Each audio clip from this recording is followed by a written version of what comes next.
Então, gente, mais uma vez, boa noite a vocês que estão aqui conosco em mais um encontro. Eu agradeço pela presença de todos. Vocês sabem o quanto isso é importante para a gente.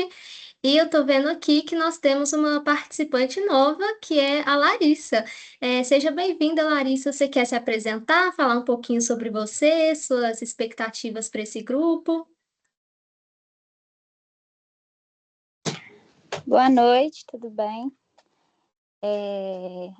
Eu acabei de me formar na UFJ em História, né? E eu vi que a professora Érica, ela também foi minha professora no ensino médio, que ela tinha postado que estava abertas as inscrições, né? E eu resolvi participar para ver se eu tenho outras perspectivas, né? Porque durante a graduação a minha pesquisa foi sobre história medieval, mas mudar um pouquinho os ares, né? Então tá bom, espero muito que você goste desse grupo. A gente tenta fazer desse espaço algo bem dinâmico mesmo, sabe? Um pouco diferente assim da sala de aula, porque às vezes a gente sabe que o pessoal fica meio tímido, né, na presença dos professores, mas aqui é como se a gente estivesse em casa mesmo. Espero que você sinta essa energia. Então, eu vou transmitir minha tela para vocês poderem acompanhar a apresentação que eu preparei para hoje. E só esclarecendo que a partir de agora eu não vou conseguir ver o chat. Então, se vocês quiserem falar qualquer coisa, a qualquer momento, fiquem à vontade, tá? De preferência pelo microfone, ou então as meninas também me ajudam lendo o comentário de vocês. Só um instante, por favor. Aqui. Só para confirmar, tá tudo certinho? Vocês estão conseguindo me ver o slide ou me ouvir? Tá tudo certo?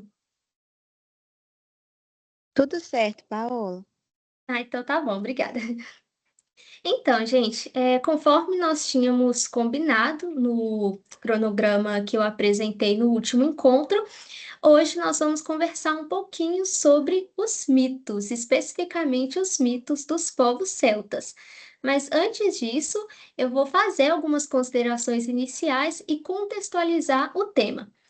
É o seguinte, como vocês devem saber, recentemente foi lançado o filme A Odisseia, inspirado em uma obra de mesmo nome escrita pelo Homero. Em resumo, ela narra a trajetória de Odisseu, também conhecido como Ulisses, de volta para a ilha de Ítaca, sua terra natal, após os acontecimentos da Guerra de Troia. E a Guerra de Troia foi um conflito que durou 10 anos e aconteceu porque Paris, o príncipe de Troia, raptou Helena, esposa de Menelau, que era o rei de Esparta. Então, os gregos se uniram contra Troia para resgatar a Helena.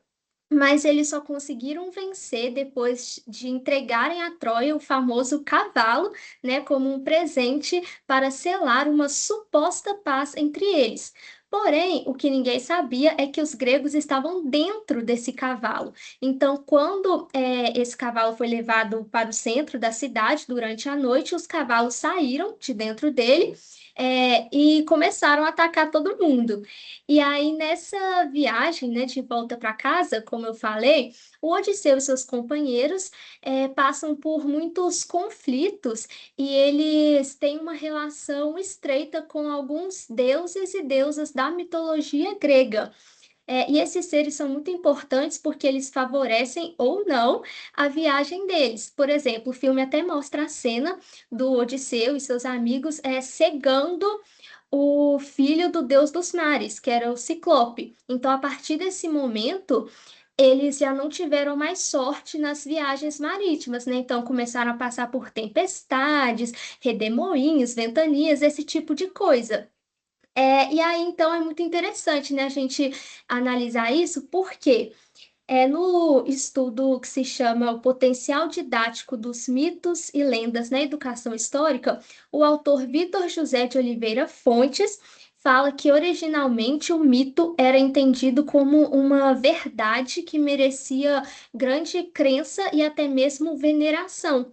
Mas com o passar do tempo e o avanço científico, o mito acabou perdendo seu sentido original. E hoje é comum que as pessoas associem o mito a uma mentira ou uma invenção, como se fosse apenas isso. Só que em um artigo que minha professora de historiografia contemporânea passou para minha turma recentemente, do autor Jurandir Malerba, ele fala que, na verdade, a cada geração, a sociedade elabora uma certa narrativa sobre o seu passado, e que o historiador é aquele que retifica essas versões. Então, no caso da física, por exemplo, atualmente ela explica que um trovão acontece por fenômenos naturais, e não como a expressão de um deus raivoso, por exemplo, né? Então, da mesma forma, a história também faz isso. Porém, o mesmo autor, e esse artigo se chama Em Busca de um Conceito de Historiografia, Elementos para uma Discussão, ele vai falar essa frase, né, que eu coloquei aí na tela para vocês, que é a seguinte: Não nos é dado supor que partimos de um ponto zero, decretando a morte cívica de todo um elenco de pessoas que, em diversas gerações e à luz delas, se voltaram a este ou aquele objeto que porventura nos interessa atualmente, devido a uma característica básica do conhecimento histórico, que é sua própria historicidade, temos que nos haver com todas as contribuições dos que nos antecederam. Essa propriedade eleva a crítica historiográfica a fundamento do conhecimento histórico.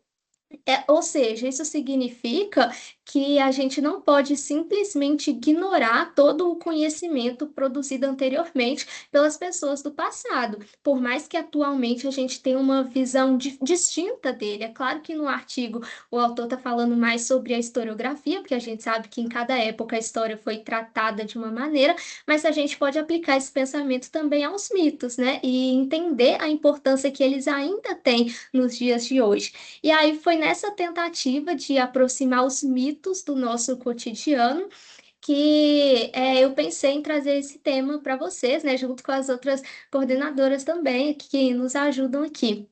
E é o seguinte, esse trabalho de hoje foi inspirado em uma apresentação que eu fiz com o meu grupo no segundo período do curso de História da PUC, então, assim, já tem bastante tempo, mas foi um trabalho que eu gostei demais, particularmente um dos mais especiais que eu fiz nesses quase 4 anos de graduação, né? Porque eu já estou prestes a me formar, porque na época a minha professora, né, de história do Mediterrâneo, ela não impôs uma maneira única da gente fazer o trabalho. Pelo contrário, ela nos deixou totalmente livres para escolher desde o tema até os povos que iríamos estudar e a forma como a gente iria apresentar o trabalho. Eu acho que é um pouco do que todo aluno gostaria, né? De conseguir aplicar ali os seus gostos e desejos a um trabalho que a professora pediu. Então, dentre os temas que ela sugeriu, eu gostei muito de um que se chamava Crenças, Mitos e Ritos. E aí eu conversei com o meu grupo, né, o pessoal também gostou, e aí a gente acabou escolhendo ele. E assim, quando eu cheguei na universidade, eu era muito deslumbrada por Grécia e Roma. E eu confesso que com o passar do tempo eu perdi um pouquinho do encanto, porque eu percebi que existem muitos outros povos, outras culturas, outros lugares que são tão importantes, né? Foram tão importantes quanto Grécia e Roma. E aí eu falei com o pessoal, o que vocês acham, né, da gente fazer um trabalho que vá além dos gregos e romanos? E aí uma pessoa do grupo sugeriu que a gente fizesse trabalho sobre os celtas e foi assim a melhor sugestão possível, porque foi a partir dessa escolha que eu estou trazendo esse trabalho aqui para vocês hoje, né? Os mitos dos povos celtas. Então, esse trabalho é baseado principalmente também um trabalho de conclusão de curso que se chama A Deusa e a Mulher Contemporânea, uma leitura dos arquétipos femininos em mitos celtas, da autora, espera só um momento, Caroline Aparecida de Oliveira Ribas. E aí eu trouxe aqui uma breve biografia sobre ela, só para a gente entender mesmo, né, quem é ela, porque é muito importante a gente compreender quem escreve aquilo que lemos. Bom, eu não encontrei muitas informações, na verdade, mas as que eu busquei são essas. Ela é licenciada em Letras, Português e Inglês pela Universidade Tecnológica Federal do Paraná, campus Pato Branco.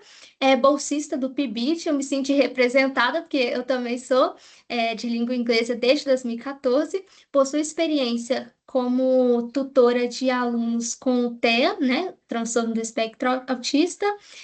Se interessa pelos seguintes temas: ensino de língua portuguesa e inglesa, ensino por meio de jogos como RPG, desenvolvimento de jogos educativos, mitologias, artes e ilustrações.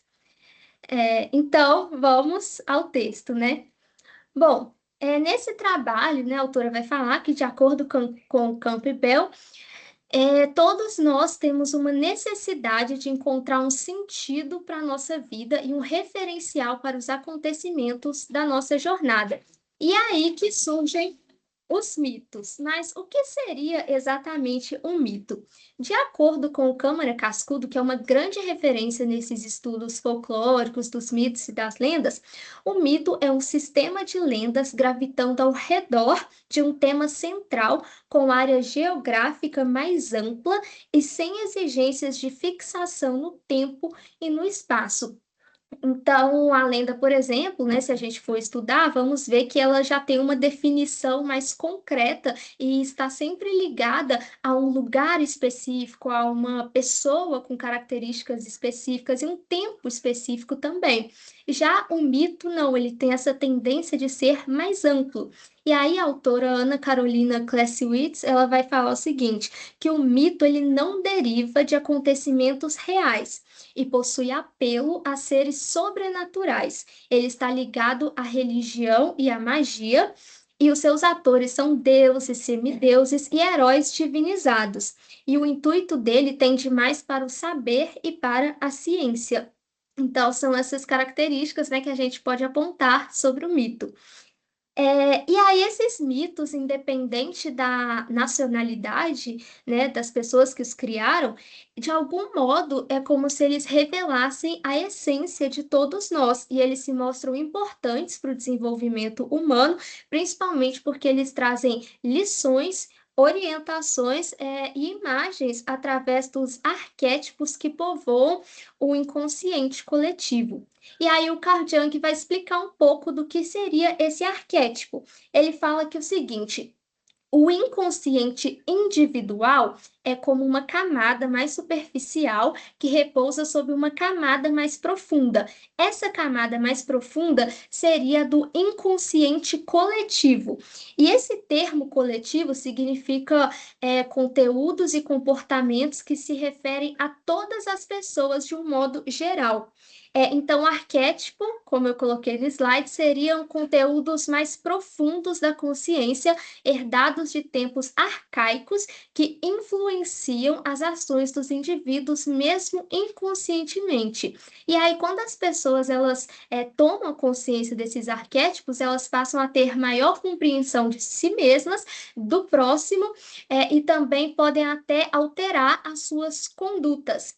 E aí eu coloquei uma frase que sintetiza um pouco da importância da gente estudar os mitos e os arquétipos. Ela diz assim: estudar os mitos e os arquétipos do inconsciente é o mesmo que estudar a própria humanidade, ou, em sentido mais profundo, é uma viagem de autoconhecimento que nos permite olhar a sociedade sob outras perspectivas e assim compreendermos como os arquétipos podem influenciar e determinar ações, atrair determinados tipos de indivíduos, influenciar a arte e a literatura.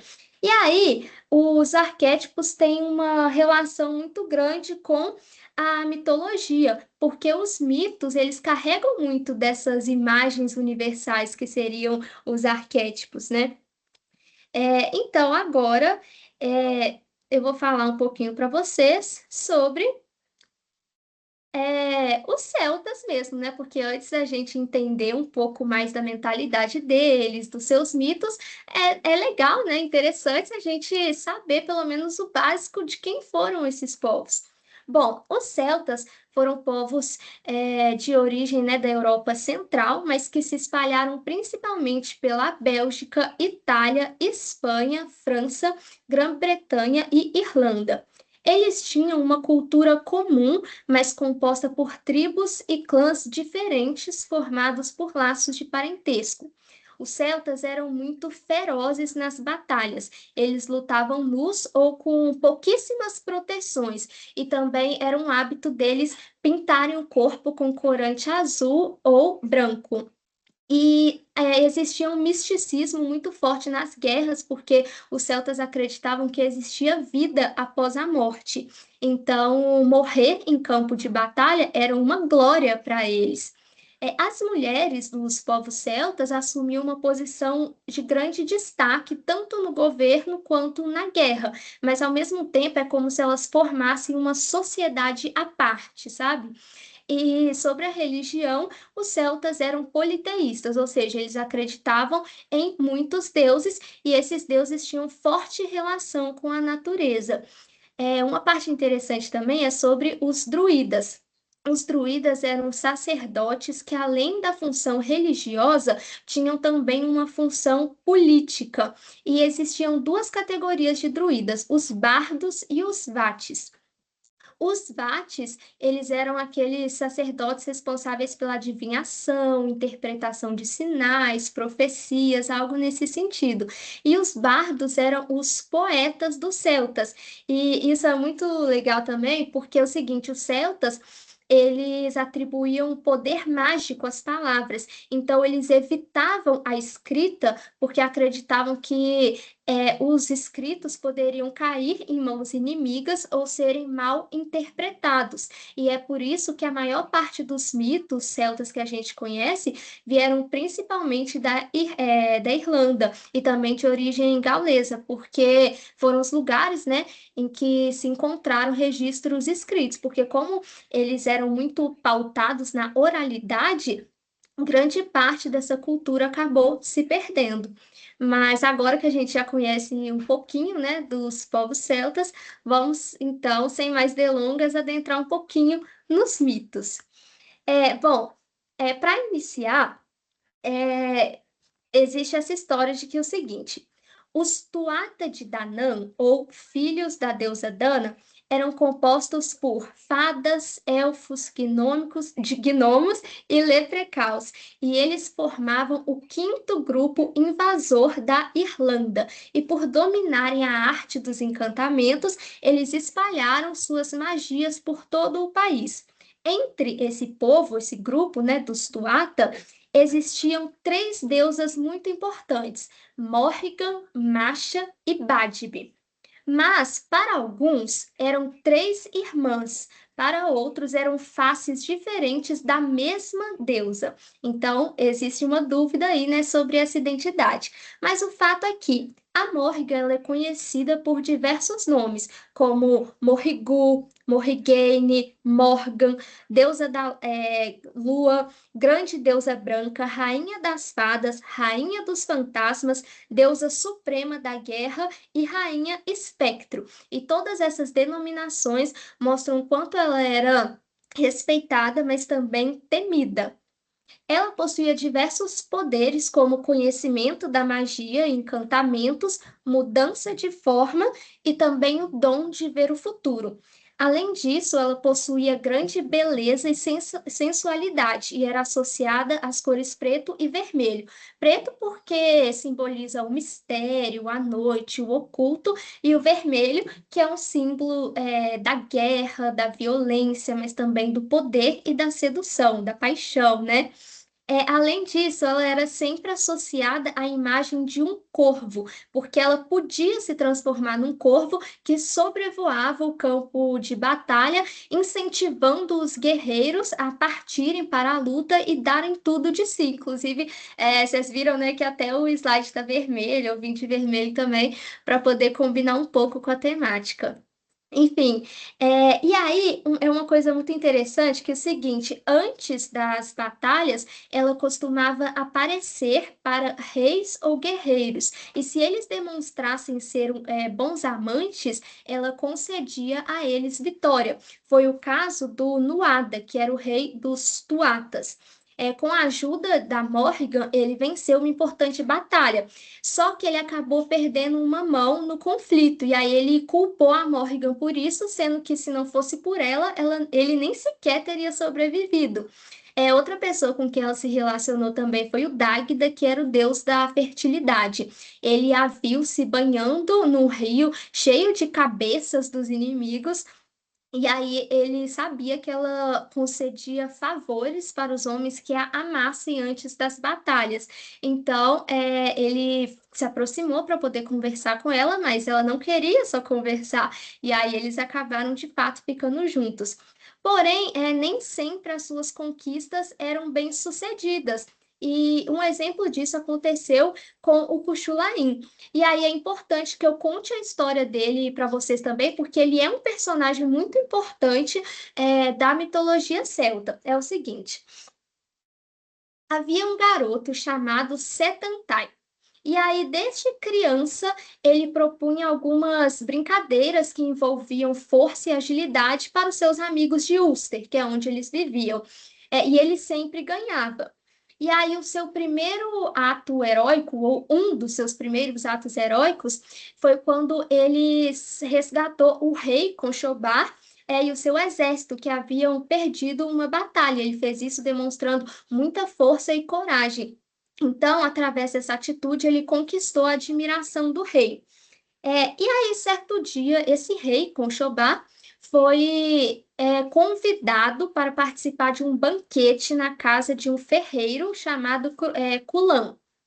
E o ferreiro pediu para ele não levar muita gente, porque a propriedade era pequena, não ia caber todo mundo. O rei concordou, mas chamou esse menino, o Setantai, porque, como eu disse, tinha conquistado ali a admiração do rei. O Setantai aceitou, só que ele falou que ia depois, seguindo o rastro da carruagem.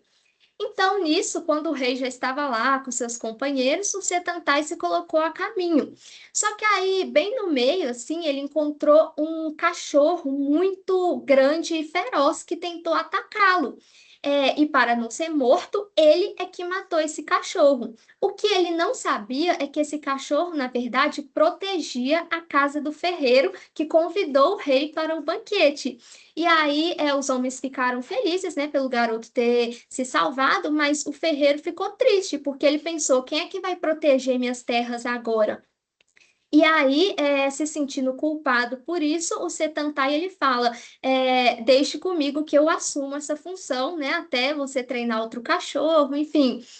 E aí, a partir desse momento, ele passa a se chamar Cuchulainn, que significa o cachorro de Culan, porque o Culan era o ferreiro, né? E ele assumia esse posto ali de cachorro, né? Assim, num sentido simbólico. Aí, no começo, ele não queria aceitar esse nome, mas um druida, que, igual eu falei para vocês, era um sacerdote com função religiosa e política, disse que ele deveria sim aceitar esse nome, porque em breve seria um nome falado por todos os cantos, de todos os lugares. E isso realmente aconteceu. Por quê? Esse mesmo druida fez uma profecia posteriormente de que o menino que pegasse em armas naquele determinado dia teria o seu nome levado para todos os lugares como se fosse um grande guerreiro e um herói. Porém, a sua vida seria muito breve, ou seja, a pessoa iria morrer bem jovem, bem cedo. E mesmo com essa condição, o Kuchulainn aceitou o desafio e pegou em armas. E aí, a partir disso, ele lutou bravamente em muitas batalhas importantes e realmente o nome dele passou a ser conhecido por todo mundo, né? Os feitos dele passaram a ser lembrados. E é aí que a história dele se conecta com a da Morrigan, porque como eu falei para vocês, a Morgan costumava aparecer para reis e guerreiros antes das batalhas. E se eles demonstrassem ser bons amantes, ela concedia a vitória a eles. Porém, quando ela aparece para esse herói, o Cuchulainn, ela estava toda trajada de vermelho, de acordo com o mito, cabelo vermelho, vestido vermelho, manto vermelho, enfim, tudo completamente vermelho. Ela aparece para ele, mas ele como estava muito focado na guerra, simplesmente a rejeita. E ele nem sabia que era a deusa inicialmente, ele simplesmente fala, ah, não tenho tempo, como se ele dissesse, né? Não tenho tempo para perder com romances. E ela, obviamente, fica furiosa. E aí eles começam a lutar um com o outro, mas como os dois eram muito fortes, essa luta acaba resultando em um empate. E aí, no final das contas, os dois feridos acabam se curando, e viram amigos. E aí, quando chega lá na frente uma batalha em que o Kuchulain perde, ele, mesmo sabendo que iria morrer, dá um sorriso porque ele vê um corvo perto dele. E como eu falei para vocês, o corvo era o símbolo da Morrigan, né? Então ele fica feliz porque sabia que seria levado nas asas dela. Então, assim, essa é a principal história dessa deusa. E aí, agora eu vou falar sobre os arquétipos, né, essas imagens, esses símbolos e representações que estão associados a Morrigan. O primeiro deles é do amante. Esse símbolo está relacionado ao amor e à amizade. Então, não é somente ao amor romântico em si, é a todos os relacionamentos. E ele inspira o gênero da literatura romântica. O outro arquétipo é o da Bela Morte, que simboliza aquela morte gloriosa nos campos de batalha, aquela morte que realmente vale a pena, sabe? Que todo guerreiro quer ter. E então é uma morte que acontece em prol de algo maior, como a sobrevivência de um povo, a conquista de uma terra ou a realização de feitos que irão repercutir, pela eternidade. O outro arquétipo que ela carrega em si é o fora da lei. Se refere, como o próprio nome diz, ao desprezo pelas leis, né? E varia entre uma pessoa revolucionária que inspira as outras com as suas atitudes, mas também aquela que não se importa com as consequências dos seus atos, né? Que simplesmente age e age como, né, como se tudo assim fosse tranquilo, não tivesse problema, não fosse ter consequências. O herói, ele caracteriza o desejo de solucionar os problemas que acontecem, então ele se sacrifica em prol de algo maior. E o ambiente natural do herói é sempre esse campo de batalha, sabe? É uma pessoa que precisa estar onde existe algo acontecendo para que ela possa ajudar. E o inocente, ele nutre um desejo profundo pela ideia de paraíso e pelo lado místico, tranquilo e poético da vida. Aí é como se o herói lutasse para que o inocente vivesse um paraíso na Terra. Aí aqui eu coloquei dois trechos, né, que a autora fala sobre os arquétipos de Morrigan na contemporaneidade. Então, como eu falei para vocês, a intenção era trazer um pouco dos mitos para o nosso presente, né? Então, o que que essa história dela tem a ver com o nosso presente? Aí a autora fala: as mulheres que escolhem seus pares podem se identificar com Morrigan. Ela sempre escolhe seus parceiros, e ninguém é capaz de lhe impor um casamento como aconteceu com outras personagens dos mitos. Nenhum homem ou deus é capaz de oprimir Morrigan. Ela é selvagem e livre para agir de acordo com seus próprios desejos. Assim como a deusa, as mulheres que são senhoras de si costumam despertar nos outros admiração e temor. Mulheres independentes podem representar uma ameaça ao ego masculino, já que em uma sociedade patriarcal, os homens tendem a acreditar que são superiores e fortes, enquanto as mulheres são chamadas sexo frágil.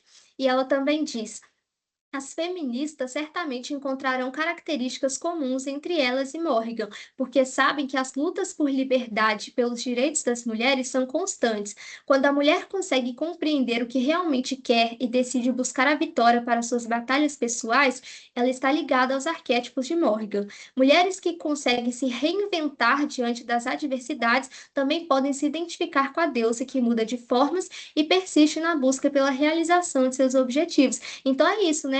Essas mulheres mais livres, que não aceitam as imposições, principalmente masculinas, sobre ela, né?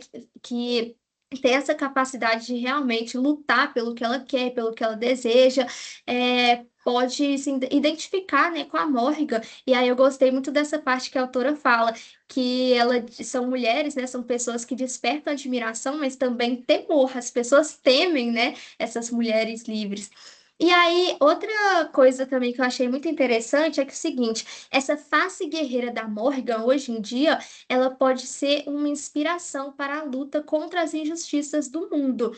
Então, no caso, seriam batalhas, não aquelas que acontecem realmente, como no caso dos celtas, por exemplo, né, de uma guerra, mas sim uma batalha simbólica que acontece, por exemplo, na política, através de protestos e mesmo da arte. E aí, um exemplo disso é essa banda Omnia, que em 2004 lançou a música que se chama justamente Morrigan. E aí eu até coloquei um vídeo aqui para passar para vocês. Eu vou só avançar um pouco, porque ele tem 6 minutos, né? Para a gente também não demorar muito.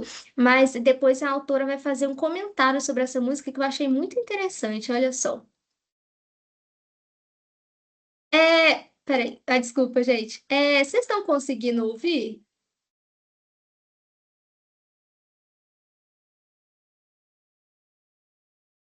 Vocês estão conseguindo ouvir ou não? Pra mim tá em silêncio. Sério, deixa eu ver. Nossa, eu sempre tento compartilhar o som, mas acho que agora vai. E agora? Agora foi.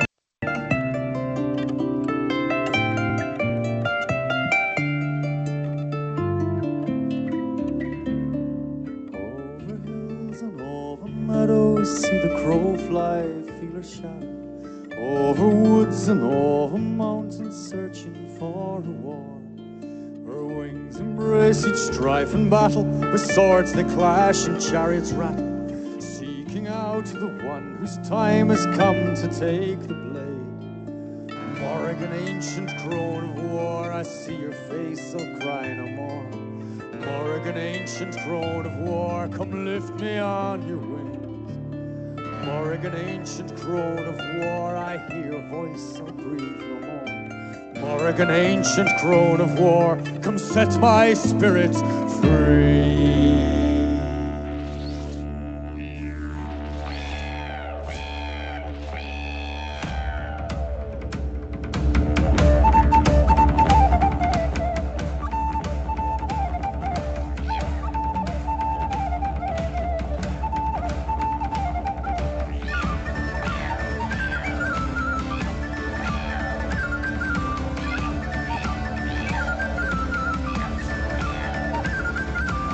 Aí eu vou pausar por aqui, porque, igual eu falei, a música é um pouco grande, mas se vocês quiserem ouvir depois, tem no YouTube. E aí, a autora, né, do trabalho que eu usei fala assim: na canção da banda estadunidense Omnia, Morrigan alterna períodos de dedilhados suaves de harpa, como vocês viram no início, com a doce melodia da flauta, até que uma breve pausa surge e a flauta chama o coro forte do eu lírico, que sente o chamado da deusa por meio dos elementos da natureza. O eu lírico percebe a presença da deusa e entra em harmonia com o chamado de combate. A música perde o som da harpa e recebe o som de tambores, e sons de batalha acompanhados pelo canto do corvo. E termina com um mantra de guerra. Então, isso aqui já no finalzinho da música, né, eles cantam mate por Morrigan, mutile por Morrigan, lute por Morrigan, e você vai destruir por Morrigan, morrer por Morrigan. Morrigan, antiga anciã da guerra. Então, esse final da música demonstra que essa deusa é implacável porque ninguém resiste ao chamado dela. E aí esse eu lírico atende o chamado, mas também pede o auxílio dela para que o leve em suas asas. E aí é interessante porque essa banda costuma ter uma aproximação muito grande com a natureza, grava clipes em florestas, né? E se apresenta também em festivais neopagãos. E aí aqui fala, né? Morrigan é a personificação da natureza, não no aspecto materno, né, nesse aspecto doce, sentimental, e sim a face guerreira que luta contra a exploração de recursos naturais, o massacre de animais e desmatamento. O chamado de Morrigan é o chamado da natureza. Aí fala, né? Por isso ela é frequentemente homenageada em diversas músicas. Então, assim, é muito interessante, né? Ver como que até hoje esses mitos celtas são trazidos por meio da arte também. E agora, já passando para uma outra história, eu gosto bastante dessa também, né? Vou tentar contar assim de uma forma mais rápida para ter tempo da gente discutir no final. Bom, essa história agora é sobre a Masha. Assim como a Morrigan, ela também é uma deusa guerreira, tanto que existe a chamada colheita das bolotas de Masha, e essas bolotas nada mais eram do que as cabeças dos inimigos dela. Então, a história dela é a seguinte. Existia um homem jovem e viúvo. Ele era um fazendeiro que tinha acabado de perder a esposa. Então ele se sentia muito triste. Ele parou de cuidar dele mesmo, da casa, dos animais. E vendo esse homem tão desolado, a Marcha decide sair da sua morada celestial de deusa, assumir uma forma de uma linda humana e entrar na casa deste homem para ser a sua nova esposa. Então ela começa, né, um relacionamento com ele, ela arruma tudo, a casa, né, os animais, enfim, ela cuida de absolutamente tudo. E vendo essa aparição inesperada, o homem pensa: eu estou diante de uma deusa. E aí, por um tempo, eles viveram felizes. E uma das grandes diversões da marcha, como eu até coloquei na imagem do slide, era correr com os cavalos. Ela era a mais veloz de todas, né? Ela era admirada por todo mundo por causa dessa sua habilidade. Até que um dia o rei chama, né, o rei ali da cidade chama este homem, marido dela, para um banquete, né, uma reunião que ia ter. E aí a Marcia diz a ele que tudo bem, ele poderia ir, mas que não era para ele contar para ninguém sobre a existência dela. E ele promete que não iria dizer nada. Só que em determinado momento, o rei ele começa a falar que não existia ninguém mais veloz que os seus cavalos. E como o homem já tinha bebido demais, ele até se esqueceu da promessa que fez. Ele disse: eu conheço uma pessoa, a minha esposa poderia correr com seus cavalos e ganhar de todos eles. E aí o rei se sente desafiado e fala: pois então traga sua esposa na minha presença. E tiveram, né, que levá-la até ele. E aí o rei falou: eu quero que você me prove o que o seu marido disse, que você é a mulher mais veloz de todas. E ela falou que não poderia correr naquele momento porque ela estava grávida. Só que o rei não quis saber disso e os homens que estavam ali também nem a defenderam e falaram que se ela não corresse, o marido dela iria morrer. Então, para não permitir que isso acontecesse, ela de fato corre e vence, né, mostrando a todos que tinha essa habilidade e as pessoas começam a perceber que realmente ela era uma deusa, mas como ela estava grávida, começa a sofrer, né, com as dores do parto e ganha os bebês dela, porque eram dois ali mesmo. E aí, como se não bastasse tudo isso, o rei, de forma super arrogante, ainda fala que iria permitir que ela voltasse para casa com os filhos e o marido. Então ela, completamente enraivecida, né, com esse descaso e esse desrespeito dos homens, lança uma maldição sobre eles e diz que todos os meses, durante 15 dias, eles iriam sofrer também com as dores do parto. E aí ela pega os seus bebês e volta para a sua morada celestial. E aí a cidade passa a se chamar Emaim Masha, que significa os gêmeos da Masha. Então a história dela é basicamente essa. Peraí, só um momento que saiu aqui. Enfim, e aí. Espera aí, gente, que não tá passando o slide. Deixa eu ver se eu consigo tirar. Agora foi. Então, quais são os arquétipos da marcha? Ela está relacionada com o arquétipo do cara comum, porque ele ajuda a acionar comportamentos e perspectivas que possibilita a integração das pessoas em um grupo e a capacidade de ver o valor de todos, não só daqueles que se destacam. E é justamente o que a Masha fez, né? Ela, como uma deusa toda poderosa, podia ter escolhido o parceiro que ela quisesse, assim como a Morrigan escolhia deuses e guerreiros, mas a Marcha não. Ela se encantou com aquele fazendeiro, né, com um homem jovem, simples, viúvo, que morava assim num lugar, né, mais isolado. Então ela realmente via esse valor de todos. Ela queria ser uma pessoa comum, como qualquer outra humana. Outro arquétipo dela seria o prestativo, que se relaciona com esses sentimentos de proteção, maternidade e paternidade. É o que move as pessoas em favor dos outros, quando elas se sacrificam por aqueles que amam. No entanto, não tolera ofensas e ingratidão, porque realmente A Marcia, ela podia muito bem ter deixado o rei matar o marido, porque o que ele cometeu foi uma traição, né? Ela pediu dele muito pouco, era só para ele não falar nada sobre ela. E o que que ele fez? Falou sobre ela. Então, assim, ela podia ter deixado ele morrer e ir embora, mas não, ela se sacrificou para poder salvar a vida dele. Só que ela também não continuou com ele. Ela pegou seus filhos e foi embora, mostrando que a violência nunca deve ter uma segunda chance. Já o arquétipo do mago possui a capacidade de se transformar e é dotado de extrema velocidade. Ligado à terra, os animais possuem poderes mágicos. No caso, ela tinha velocidade e poderes também, porque ela lançou a maldição sobre os homens.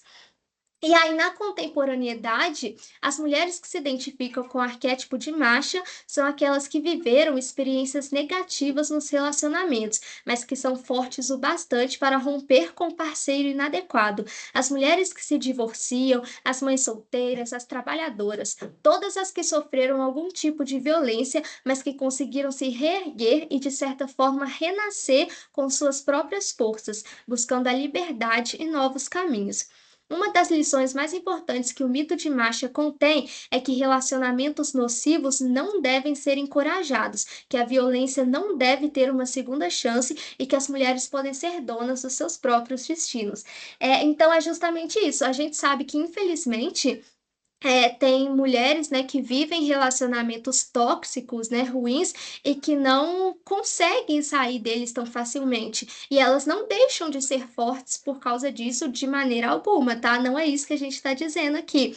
Mas a autora, ela destaca, né, como que a marcha, ela pode inspirar essas mulheres, né, que de algum modo vivem relações abusivas e tudo, a mesmo amando, né, mesmo sofrendo, a aprender de alguma maneira a se priorizar, né? Igual a Marcia, apesar de amar aquele homem, de se sacrificar por ele, no final ela se escolheu. Então, assim, a gente sabe que na realidade é uma coisa difícil, né? Não é simplesmente você ir embora, tem muitas camadas, é uma situação muito complexa, mas eu acho que, assim, esse pensamento, né, que a gente pode, essa lição que a gente pode aprender com esse mito da marcha seria mais ou menos esse, sabe? Ela inspira, né, as mulheres a darem a volta por cima, enfim, apesar de todos os desafios. E aí, por fim, temos o último mito, né, que eu separei para o encontro de hoje, que é da Maeve. Em primeiro lugar, não se sabe se ela realmente é uma deusa ou apenas uma rainha mortal. Mas o fato é que ela era descrita como uma mulher muito bela, poderosa, rica e com uma forte personalidade que fazia de tudo para alcançar seus objetivos. E aí a história dela é basicamente esta. Um certo dia, ela chega para o seu marido, que chamava Aliliu, e fala que ela trouxe para ele, quando eles se casaram, mais riquezas do que qualquer outra mulher poderia ter trazido. E aí o homem fica um pouco preocupado, porque para os celtas a autoridade real, né, do casamento estava com aquela pessoa que tinha mais bens. E ele tinha muito medo também de um divórcio, porque ela, por exemplo, já tinha até amantes mais jovens e mais bonitos. E aí, no outro dia, eles decidem fazer a contagem para ver quem de fato tinha mais bens, mais riqueza. E aí descobriram que o marido era mais rico que ela por causa de um touro que era incomparável em termos de beleza e de força. Ela, obviamente, não ia aceitar ficar abaixo do marido por causa de um simples touro. E aí ela descobre que em uma certa região existia um touro que era parecido com o do marido, né? Assim, ele tinha a mesma força e a mesma beleza. Então, ela manda alguns dos seus homens para poder ir negociar esse touro e oferece para o dono do touro riquezas, propriedades e até sua amizade. E aí, esse homem concorda e fala: tudo bem, eu darei o touro para a rainha. Porém, esse homem faz um banquete para poder comemorar, né, esse acordo com uma rainha tão poderosa quanto ela.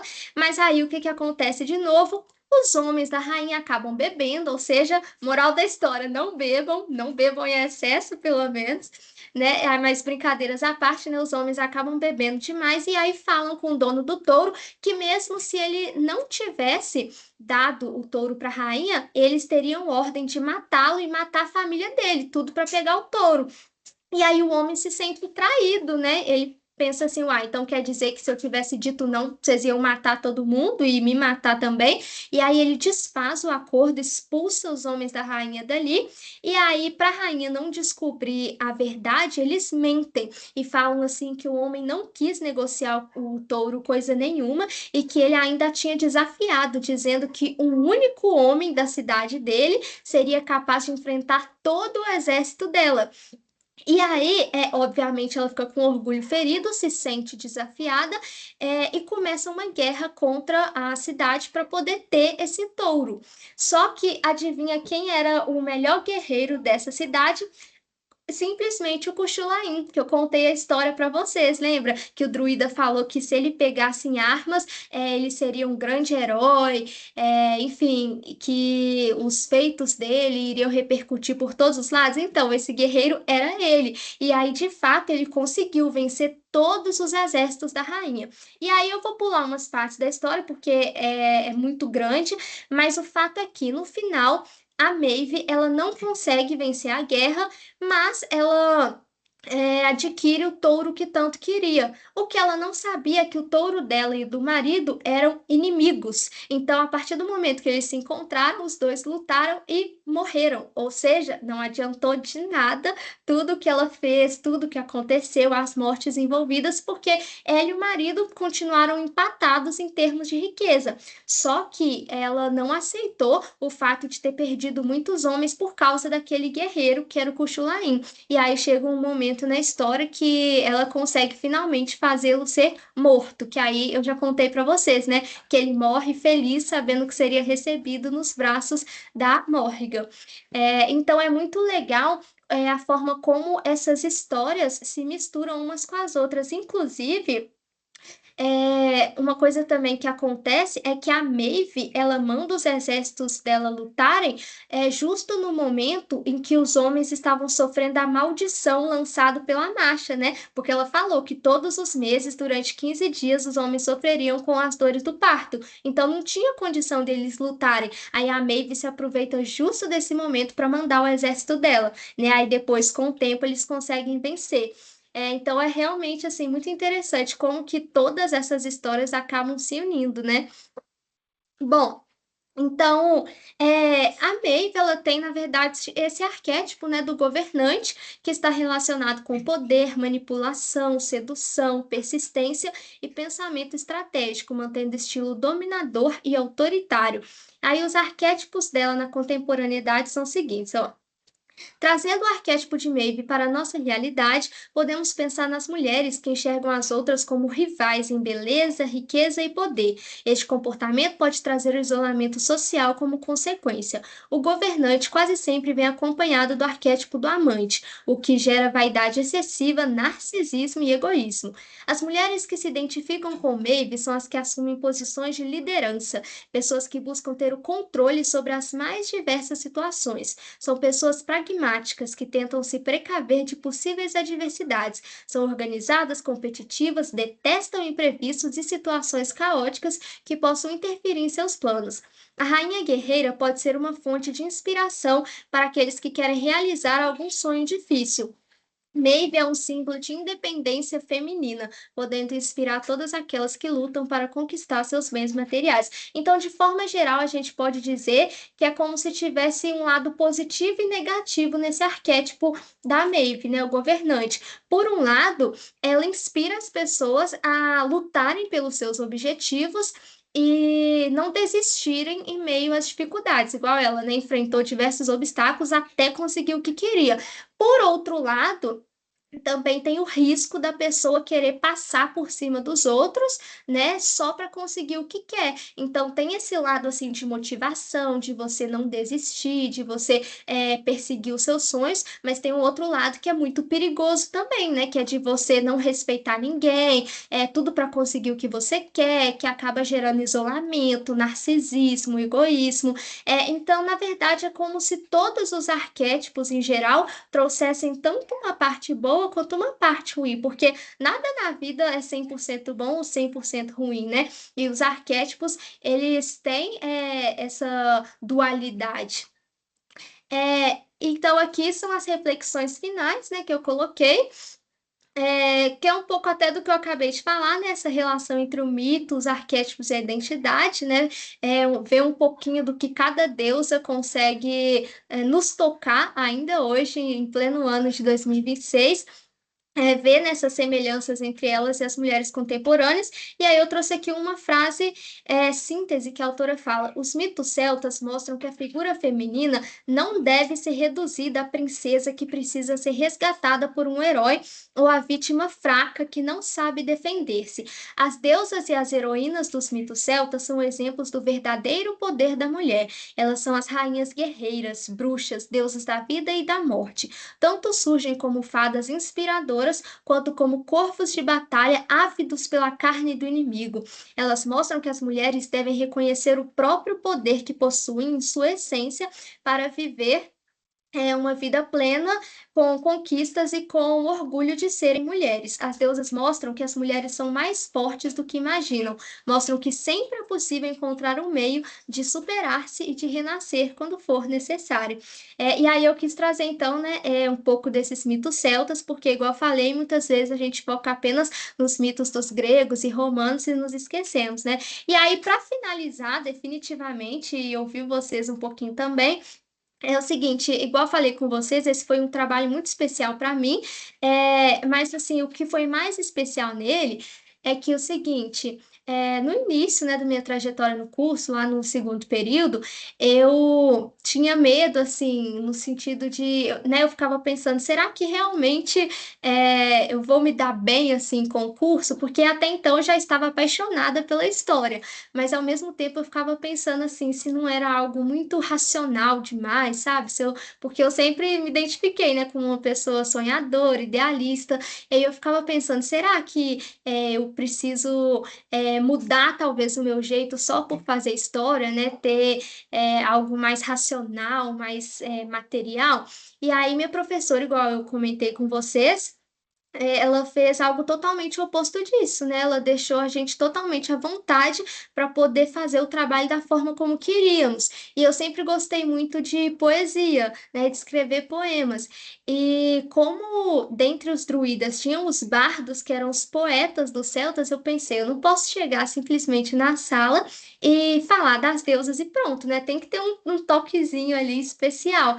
E aí eu fiz um poema contando a história dessas deusas, que foi, na minha visão, assim, um dos poemas mais complexos que eu já fiz, porque eu demorei 3 dias para fazer, são 3 deusas, então em cada dia eu fiz uma parte, e aí eu gostaria de ler para vocês, ele não é muito grande, não, e eu espero que vocês gostem, porque assim, foi exatamente nesse dia que eu apresentei esse trabalho que eu percebi que ninguém, na verdade, né, precisa mudar o seu jeito só por fazer história ou fazer qualquer outro curso.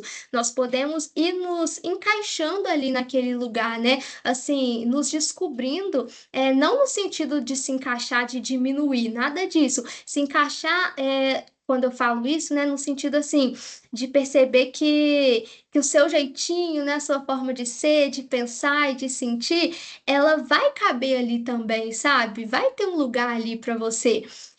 Então é isso, eu vou ler, eu espero muito que vocês gostem. Ele se chama A Ilíada dos Celtas. E aí fala assim: reluzente como a chama em seu esplendor, Morrigan se aproxima lentamente, trazendo consigo o vento avassalador que arrasa seu traje imponente. Envolta na incerteza de uma bruma, não necessita da alvorada. Tampouco deseja que a luz a consuma, pois a noite é a sua morada. Erguendo nas trevas o império, a deusa não teme perigo algum, e não se inquieta perante o mistério, pois notoriamente também é um. Símbolo de poder e sensualidade, envolve o guerreiro que vai à luta, mas deste não tem nenhuma piedade se não houver entrega absoluta. Banhando-se no sangue dos inimigos que a ela causaram aversão, a deusa lança sobre os homens castigos e incita guerras por diversão. Forte, livre e selvagem, seu magnetismo atrai a violência. Para agradá-la é necessário coragem, a fim de despertar sua condolência. Em sua homenagem é feito um culto para demonstrar o quanto é temida e admirada no oculto pela sua presença que intimida. Semelhante a um canto atraente e imortal, possui verdadeiro desprezo pelas leis, e se encontra em maior pedestal do que todas as rainhas e todos os reis. Sobrevoando o mais denso céu, em forma de um corvo, anuncia a fatal sentença de um réu cujo destino prenuncia. Purificando nas águas a mortalha que envolve o corpo debilitante, deseja que se encare a morte em batalha como se fosse uma bela amante. E esta se torna gloriosa para o guerreiro que enfrenta o embate, pois as asas da deusa impetuosa socorrem aquele que tombou em combate, e Morrigan ascende novamente ao céu da sua ambição, travando uma guerra decorrente da mais profunda obstinação.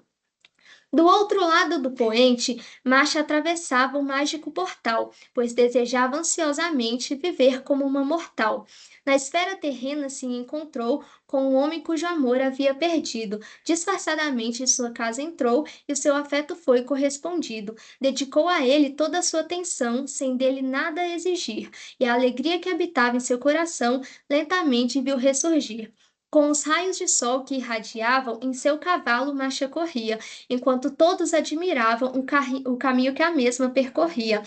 Mas quando o rei da cidade anunciou um festival de longa tradição, a bebida ao marido influenciou e o mesmo cometeu uma traição, pois o rei se vangloriava de possuir o cavalo mais feroz, porém o homem denunciava a presença de um ser mais veloz e expôs o segredo que não podia, de que sua esposa possuía maior velocidade. O rei enfureceu-se com tamanha ousadia, exigindo provas de sua veracidade. Para evitar a morte do marido, Masha cedeu à exigência feita, mas seu coração estava dolorido, pois sua confiança havia sido desfeita. Sofrendo as terríveis dores do parto, venceu a corrida desejando ir embora, mas não teve sequer a dignidade de um quarto, pois já havia chegado a hora, e deu à luz naquele lugar aos 2 filhos que esperava. Suas lágrimas foi enxugar no local onde outrora habitava, mas antes lançou uma maldição sobre os homens que a fizeram correr, por terem zombado de sua condição com as dores do parto também iriam sofrer. E Marcha se foi, dando seu nome à cidade, enquanto o marido quedou-se arrependido, pois diante de tamanha barbaridade deveria tê-la defendido. E quando reconheceu sua negligência, Marcia já não estava a seu alcance, mostrando que nenhuma violência merece uma segunda chance. Ao entardecer de um reino distante, Maeve e seu marido disputavam um conflito resultante da riqueza que ambos ostentavam. Intoxicante, como seu nome diz, Maeve inabalável se apresentava, pois esta definição condiz com o que a mesma representava. Mas sua natureza tampouco se conhece, não se sabe se é uma deusa ou uma rainha mortal, e o seu semblante transparece veneno profundo e letal. Devido à sua forte personalidade, não aceitava a vitória de seu marido, que por um touro de tamanha qualidade, maior poder que ela havia adquirido. Então solicitou que procurassem um animal semelhante e ordenou que iniciassem uma busca incessante. Após encontrar o touro pedido, os comerciantes de Mayville negociaram. O pedido da rainha foi concedido e uma comemoração providenciaram, mas pela espontaneidade que a bebida desperta, os oficiais se puseram a discorrer que se o dono do touro não aceitasse a oferta, ele e sua família iriam morrer. Então este se enfureceu e decidiu romper a aliança. Sua expressão se endureceu por terem se aproveitado de sua confiança. Para a verdade não ser descoberta, os oficiais mentiram para a majestade e deram a ela o alerta de que não cumpriram a sua vontade. E a ela também disseram que ao seu exército o homem insultou. Este enredo até o fim mantiveram e Maeve se exaltou. Iniciou uma guerra contra a cidade para o touro garantir, aproveitando-se da fragilidade que a maldição de Masha fazia o povo sentir. Embora não tenha vencido, conquistou o animal que tanto queria. Perante seu esposo envaidecido, mais rica que ele, ela seria. Mas quando os touros se encontraram, logo iniciaram um combate. Rapidamente os dois expiraram e o casal retornou ao antigo empate. Sempre desejando submeter alguém, tomada por um grande frenesi, Maeve não era fiel a ninguém, ela só era fiel a si. Enamorada de uma profunda vaidade, o orgulho era o seu amante, capaz de destruir toda a cidade por um mero diamante. Diante de tamanha beleza que a qualquer um despertaria amor, todos admiravam a sua grandeza, mas não era afeto, e sim temor. Sempre acompanhada por cortejos, dotada de uma glória imensurável, perseguia os seus desejos com uma fúria indomável. Perante o destino imprevisível, tudo fazia para se precaver. Seu espírito era incompreensível e outra como ela não poderia haver. Assim, as deusas da Trindade céltica instigam a nossa imaginação, oferecendo lições sobre moral e ética e servindo como fonte de inspiração. Fazendo um resgate do passado em busca de uma história desconhecida, o presente se encontra impregnado por esta cultura que não foi esquecida. Dando voz ao lado oposto, uma nova direção se toma, porque o Mediterrâneo não é composto somente por Grécia e Roma. É necessário investigar outros povos que igualmente são essenciais e conhecer horizontes novos de tempos imemoriais. Então, foi esse o poema. Aí aqui a referência do texto que eu utilizei. Tinha muito mais coisas que eu queria falar sobre os celtas, mas infelizmente nossa reunião é curtinha, então eu tive que selecionar bem. Agora eu vou parar de compartilhar a tela. Deixa eu ver como é que eu faço isso aqui. Então é isso, gente. Eu espero que vocês tenham gostado. E agora eu queria ouvir um pouquinho de vocês. O que que vocês acharam da reunião, de conhecer um pouquinho sobre os povos celtas, de como os mitos eles ainda estão presentes na nossa realidade, no nosso cotidiano. Eu queria ouvir de vocês.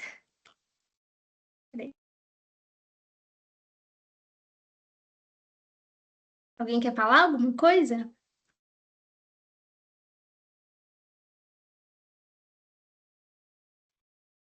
Não precisa ficar tímido, tá, gente? Esse espaço aqui é nosso, então quem já é do Lu, grupo. Oi? eu tô aqui. Agora deu certo. Gostei muito, principalmente do seu poema, ficou muito lindo. Eu me inspirei para poder escrever também, quem sabe. Estou começando a escrever algumas coisas agora, né? Fiquei um tempo sem escrever. E eu gosto muito dos mitos. Quando eu tinha aula com a Ana Maria Coutinho, ai, que saudade, né? A gente ficava livre para poder. É igual você falou, né? Ela dava alguns temas, mas não se limitava somente àquilo, né? A gente poderia escolher. E os celtas não, a gente estudou, mas particularmente não foi um tema que me despertou no momento, assim, uma vontade de fazer o trabalho sobre, mas é tão interessante, né? A gente, igual você fala no poema, o Mediterrâneo tem mais do que Grécia e Roma. Então, eu gostei muito de aprender sobre esses mitos e é sempre relembrar a importância dos mitos na história também, né? É isso, gostei muito. Que bom que você gostou e obrigada, viu? Pois guarde as suas ideias aí no caderninho, então, que daqui a pouquinho eu vou falar para vocês qual que é a proposta do encontro de hoje, porque, né, igual Larissa, né, que está chegando agora, a gente costuma dividir os encontros da seguinte maneira: tem uma parte mais teórica, igual essa que eu fiz hoje, mas tem uma parte prática também, que é quando vocês realmente começam a escrever. Mas antes de falar sobre essa parte prática, eu queria só saber se mais alguém tem algo a dizer, quer fazer algum comentário.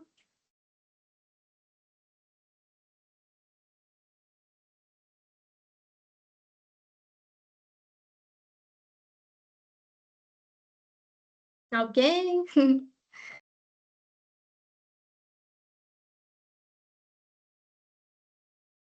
Aí, Vi tá digitando.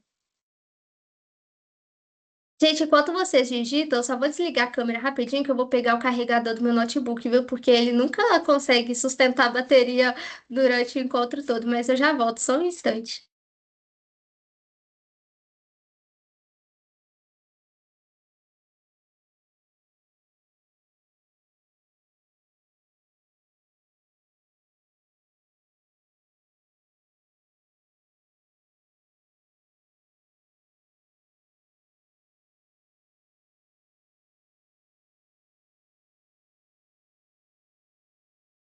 Aí, voltei. Então, enquanto o pessoal digita, gente, eu vou explicando. Ó, é o seguinte, como já são 8h14 e o encontro costuma durar até 8h30, 8h40, assim, no máximo, não vai dar tempo, né, assim, da gente fazer tudo hoje. Por um lado, de certa maneira, entre aspas, é até bom, porque assim, muita gente, infelizmente, não conseguiu participar hoje, né? E eu acho que para essa dinâmica seria bom ter bastante gente. Então, o que eu pensei é o seguinte: em dividir vocês em 3 grupos. E aí, cada grupo vai ser responsável por criar uma parte de um mito. Então, por exemplo, grupo um. Deixa eu só. Então, por exemplo, o grupo um vai criar o início do mito com base em 2 arquétipos, dentre os que eu apresentei para vocês hoje. O segundo grupo vai criar um meio dessa história, com base também em outros 2 arquétipos. E o terceiro grupo vai criar o fim da história, com base em mais 2 arquétipos, porque no total eu falei sobre 9, mas acabei tirando um, né, para a divisão ficar certinha. E aí seria basicamente assim, vamos supor, o grupo um vai ter, tipo, 20 minutos para poder escrever. Rapidinho, tá, Maria? Eu já te dou a palavra. Aí, por exemplo, o grupo um vai ter uns 20 minutos para escrever. Aí eles escrevem o início desse mito e passa o texto para o grupo 2. Aí, a partir, né, de onde parou a história, o grupo 2 continua desenvolvendo. E aí depois manda a parte que conseguiu fazer para o grupo 3 e o grupo 3 termina a história de onde parou, entendeu? Seria mais ou menos assim. Pode falar, Maria. Não, é algo simples, é só para saber se esse slide com os arquétipos que você colocou, você pode mandar para gente? Sim, claro, eu vou mandar sim. Inclusive, eu preparei até uma tabela num PDF separado que tá com o nome dos arquétipos e o principal medo, a principal estratégia, fragilidade, enfim, tá tudo bem completinho. E aí eu vou mandar para vocês. Então, assim, como nós somos um grupo aqui, né, a gente sempre fala que não queremos impor nada e sim construir junto com vocês. E como daqui a pouco já são 8h30, eu queria saber se vocês só querem fazer a divisão dos grupos hoje mesmo, e aí até o próximo encontro vocês vão escrevendo, e aí a gente inicia a reunião daqui a 15 dias já lendo a história, ou se vocês já querem começar hoje mesmo, o que que vocês preferem? Só fazer. É porque, por exemplo, eu vou dar só um exemplo para vocês entenderem melhor. Teve uma vez que a gente fez uma reunião toda teórica, né? Que foi até sobre a temática da literatura LGBTQIAPN+. Então, assim, durante o encontro todo eu trouxe um texto, eu falei sobre ele, a gente conversou, e aí eu pedi para o pessoal escrever cartas, né, sobre essa temática. Aí, depois de 15 dias, logo no início, as pessoas já começaram, né, lendo as cartas que escreveram. Então, vocês querem fazer dessa maneira? Assim, a gente só divide os grupos agora. E aí, cada grupo vai fazendo, e daqui a 15 dias a gente se encontra para poder ler, ou vocês já querem começar hoje? O que que vocês preferem? Eu ainda tenho um tempinho também, né?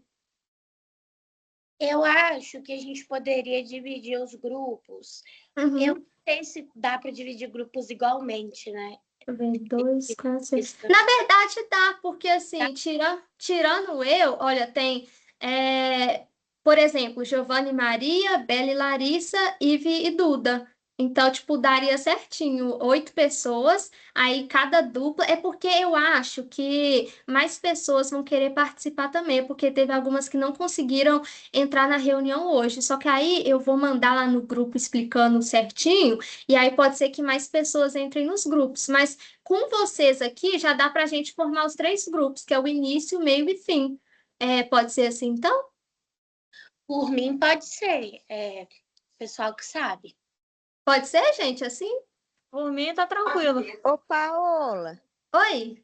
eu e a Giovana, a gente não pode fazer juntas, não? Ah, pode, gente. Pode sim. Vocês podem ficar à vontade para fazer a divisão que vocês quiserem. Assim, eu sempre indico, tipo, vocês tentarem conversar também com outras pessoas, né, para terem um contato maior, a gente se conhecer, mas não tem problema nenhum, não, Bela. Vocês que escolhem, tá, gente? Eu só dou a Não, sugestão, mas. Paola, eu não falo Oi. por conta que a gente é amiga, é porque a gente Ah. já tava meio que pensando no que fazer, Ah, tá, não, tá entendeu? tranquilo então. Ah, não, não, super tranquilo. Por mim não tem problema nenhum, não. Mesmo se fosse assim, pelo fato de vocês conhecerem também, tem problema não, viu? Por mim tá tranquilo. Então, eu vou até, gente, eu vou anotar aqui no meu celular para eu não perder, tá? Mas então a gente pode fazer Bela e Giovana. Qual vai ser a outra dupla? Então, Bela e Giovana podem ficar com o início da história, pode ser? Ou vocês estavam pensando em outra parte? No início mesmo, Ah, tá. Então, Bela e Giovana, eu vou colocar ou aqui. no fim. Tá, por enquanto eu vou colocar início, então, tá? Pode ser? Então, Bela e Giovana, por enquanto, né? Grupo um, que é o início. Alguém se voluntaria para ficar com o meio da história? Eu posso ficar. Então, Maria Eunice, quem mais, gente? Pode fazer dupla com ela, por Eu posso favor. fazer. Ó, Pablo, Ive. então deixa. Então, Maria Eunice e Ive. E o fim da história, Duda e Larissa. Pode ser, meninas? Pode.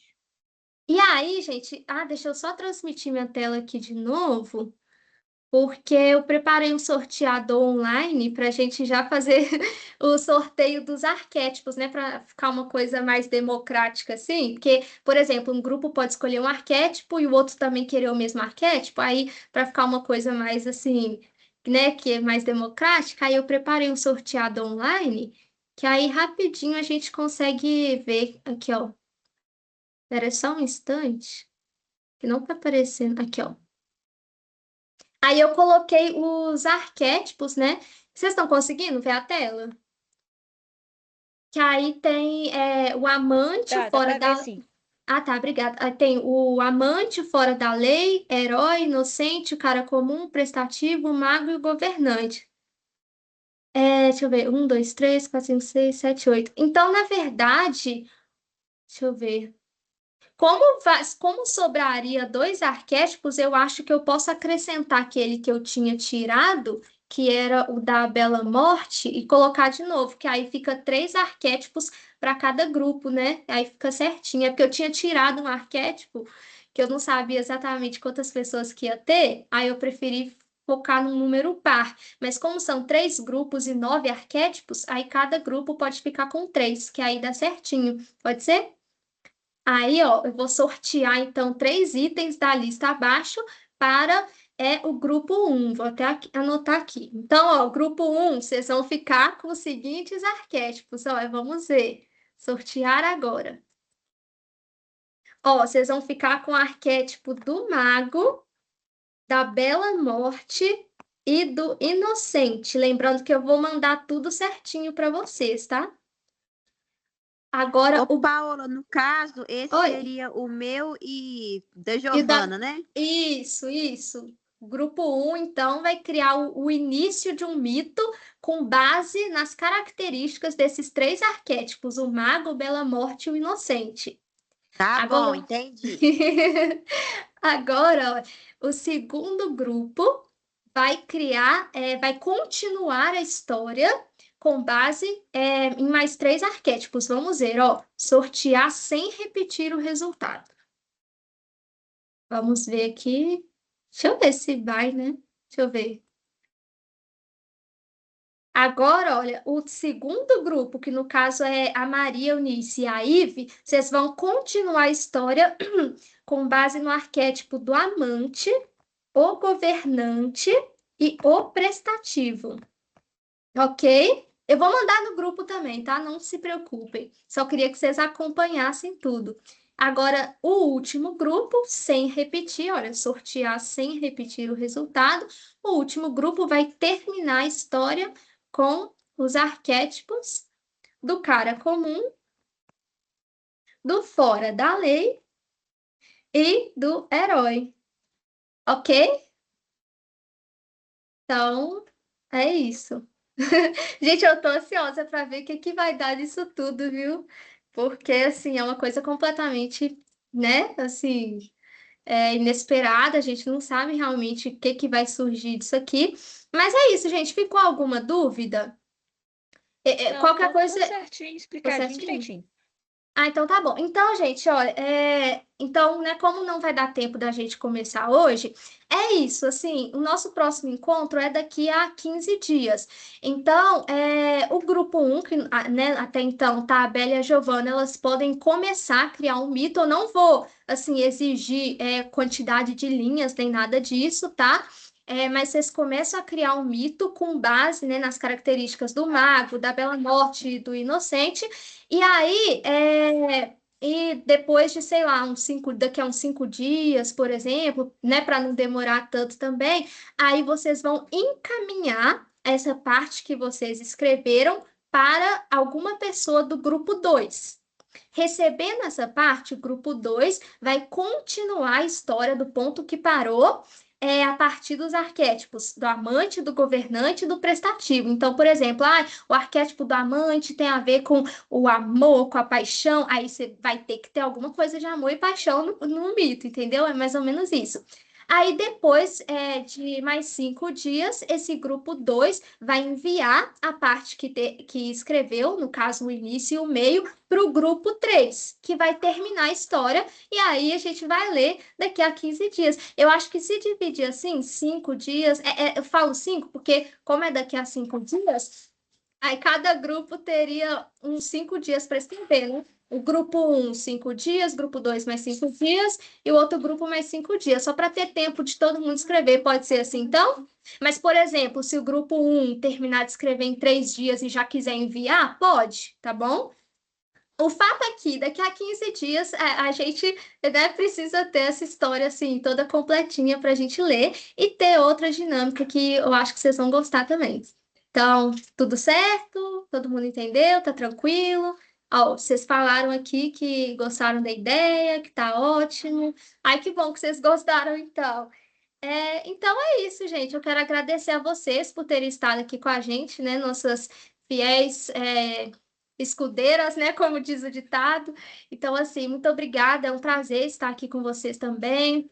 Larissa, mais uma vez, seja bem-vinda. Espero que você tenha gostado da reunião, né? Que as próximas também sejam um pouco do que você está esperando. Enfim, gente, adorei. A lista de presença tá no chat. Peço que vocês não se esqueçam de assinar, por favor. Tá? Porque esse grupo tem a CG, né? Então, inclusive, gente, só para avisar também que a gente está providenciando já os certificados do semestre passado, né? Porque vocês sabem que vida universitária, assim, a gente tem muita coisa para resolver, mas a gente já está resolvendo isso também, viu? Enfim, então é isso, gente. Um beijo para vocês, boa noite, bom descanso, né? Que vocês tenham uma ótima semana. Ó, mandar um coraçãozinho para vocês. E agora eu só peço, quem quiser abrir a câmera para a gente poder registrar essa reunião, porque a gente costuma postar assim no Instagram, né? Só falando, obrigada pela reunião de hoje, tudo. Mas é só quem quiser, tá? Quem se sentir à vontade, quem não quiser, não precisa. Mas quem quiser e puder abrir, seria legal para a gente fazer uma fotinha. Por Só para algum motivo que eu encerrar. não sei explicar, porque a câmera do meu computador não está funcionando, então eu vou ficar devendo de novo essa. Não, Tá tudo bem? bem. Não tem problema não. Mas alguém quer ligar? Se não puder, não tem problema, não. Deixa eu ver. Eu vou tirar então. Obrigada, Larissa ligou. Ó, aí eu vou contar até 3, eu vou tirar, tá? Porque o computador é meio lento. E aí eu vou tirar aqui, ó. Deixa eu ver a Giovana. Bela, Duda, vocês querem ligar? A Duda falou que tá passando um pouco mal, né, Duda? Inclusive, melhoras para você. A Duda, mesmo mal, tá aqui com a gente. Sempre. Então, obrigada, gente. Vocês são demais, ó. Então, vamos lá. 1, 2, 3 e... Peraí, não se mexam. Agora pode mexer. Então tá, gente, brigadão, viu? Aí eu vou mandar a organização lá do grupo para não ficar dúvidas e qualquer coisa que vocês quiserem perguntar, é só falar, tá? Não tem problema, que eu explico de novo, a gente conversa, mas acho que vai dar certo. Obrigada, gente. Beijo, beijo, beijo. Adorei, obrigada.